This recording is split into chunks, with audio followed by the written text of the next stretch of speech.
kinds of death. Some are better than others.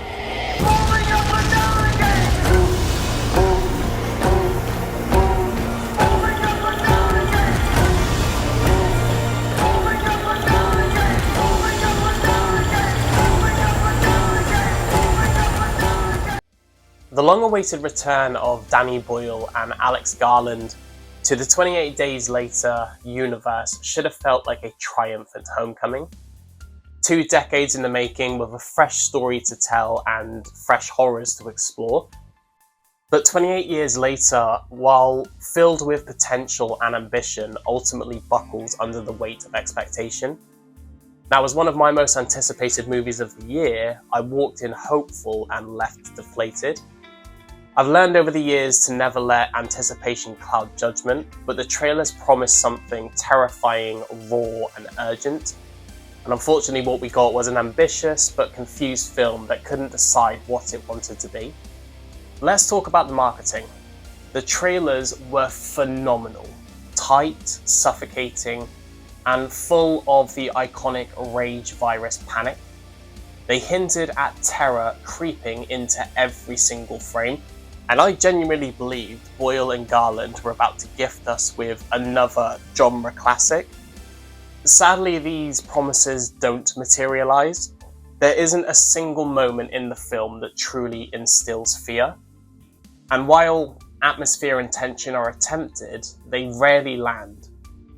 Now, the one exception is a standout sequence where Jamie, played by Aaron Taylor-Johnson, and his son Spike, played by Alfie Williams, are chased down a narrow causeway path towards an island where a small community of survivors now live off the UK mainland, by one of the Alpha infected. It's tense, gut-punching, and beautifully shot. But it ends far too soon, and it's never matched again in the rest of the movie. Speaking of style, 28 Years Later boasts some bold and at times baffling technical choices. The movie was shot using iPhones, often rigged together for spinning camera shots during the action and kill scenes, and while I appreciate experimentation, these moments can feel unnecessarily jarring. Too polished in concept, yet rough in how they play out. There are times where it adds to the rawness, but more often than not, it pulls you out of the experience. That said, the film does retain the gritty visual identity of its predecessors, and the violence doesn't hold back, thankfully. There's still a rage virus and heads do roll, or more specifically, skulls and spines are graphically yanked from torsos by the upgraded Alpha infected. It's grotesque, it's brutal, and it's the kind of horror that the rest of the movie desperately needed. The story itself feels like 2 different films stitched together.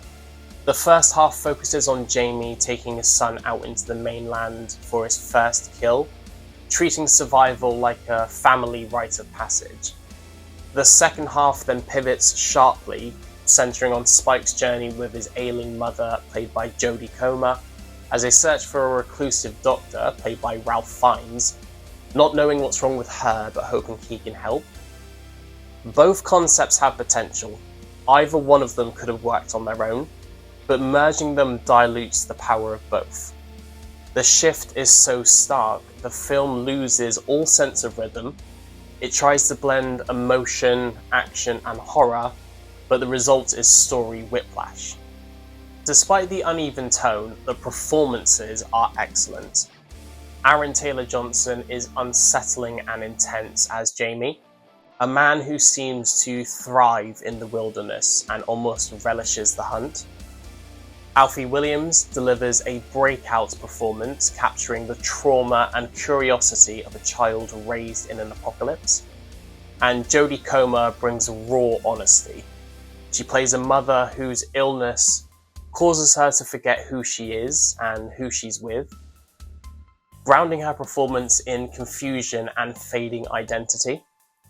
Together they elevate material that often fails them, making scenes feel more important than they are on paper, Ralph Fiennes is underused, but is still compelling, playing a man who collects the bodies of the dead and builds shrines out of their skulls, a deeply strange figure who adds to the film's unnerving texture. The film opens with a clever nod to the previous entries by dropping us straight into Outbreak Day, effectively reintroducing the rage virus in brutal, chaotic fashion. A text crawl then explains how the infection was contained to the UK, which has since been abandoned by the rest of the world and sealed off from entry and exit. It's a chilling setup that immediately re-establishes the stakes. While the film acknowledges its predecessors, it largely forges its own path. Cillian Murphy does not reprise his role from the original in this movie at all, though Boyle has confirmed he will feature briefly in the sequel and play a more prominent role in the third film if all goes ahead. Then comes the ending. The ending. Enter Jack O'Connell as Jimmy, a cult leader with bleached blonde hair doing spin kicks in a pastel tracksuit, alongside an army of followers also sporting brightly coloured tracksuits. It's surreal, out of sync with the rest of the movie, and lands like a parody. The final fight against the pack of infected feels more like a music video than a horror climax. I understand that Boyle intended this to be a jarring shift to serve as a hard reset, moving directly into the sequel's plot.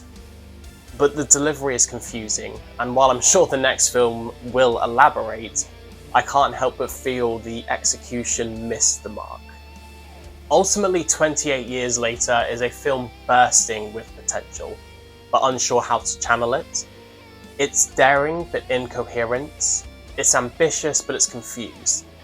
Now, I will absolutely be watching the sequel, partly out of loyalty, partly out of curiosity, but I hope it brings clarity, cohesion, and the terror that this one lacked. If this film was a test balloon for what's to come, here's hoping that Boyle and DaCosta use the feedback wisely. Because there is still a great film buried beneath the rage, it just didn't make it out this time. So for me, 28 Years Later gets a 2 out of 5. If you enjoyed this review, don't forget to hit that like button, subscribe for more, and let me know in the comments, what did you think of 28 Years Later? Did it live up to your expectations, or like me, were you left disappointed? Thank you so much for watching, and I will catch you at the next one.